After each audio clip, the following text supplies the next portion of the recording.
50 வயதான வெள்ளை நிற பெண் தனது இருக்கைக்கு அருகையில் அமர்ந்திருக்கிற கருப்பு நிற ஆணை பார்த்து வருத்தப்பட்டு விமான ஊழியர்கிட்ட வேறு இருக்கைய மாத்தி தர சொல்லி கேக்குறாங்க. விமான ஊழியரோ அந்த பெண்ணை சற்று சமாதானப்படுத்தி கேப்டன்ட்ட போய் கேட்டுட்டு வரதா சொல்லி சொல்றாங்க.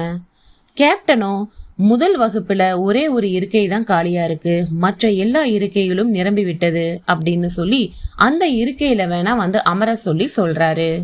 விமான ஊழியரோ இந்த விஷயத்த அவங்க கிட்ட சொல்றாங்க. அந்த பெண் மகிழ்ச்சியோட செல்ல நினைச்ச போது அந்த ஊழியர் அந்த கருப்பு மனிதர்கிட்ட, ஐயா தயவு செஞ்சு உங்களுடைய பயண பொருள் எல்லாம் எடுத்துட்டு முதல் வகுப்புல ஒரு இருக்கை தயாரா இருக்கு, அங்க அமருங்கன்னு சொல்லி சொல்றாங்க. இந்த சம்பவம் விமானத்தில் உள்ள பயணிகள் மனதை உருக்கி கைகளை தட்ட ஆரம்பிச்சாங்க. இந்த மாதிரியான சம்பவம் எப்பயோ எங்கேயோ ஒரு விமானத்துல நடந்த ஒரு கதை தாங்க. இப்ப பெரும்பாலும் இந்த மாதிரியான விஷயங்கள் நடக்கிறது இல்ல. ஆனா அதற்கு பதிலா சாதி மதம் கொண்டு மதிப்பீடு செய்யறாங்க. உண்மையான புரிதலோடும் மதிப்போடும் நட்பண்போடும் மரியாதையோடு நடத்துறது மிகச்சிறந்ததுங்கிறது என்னுடைய கருத்து.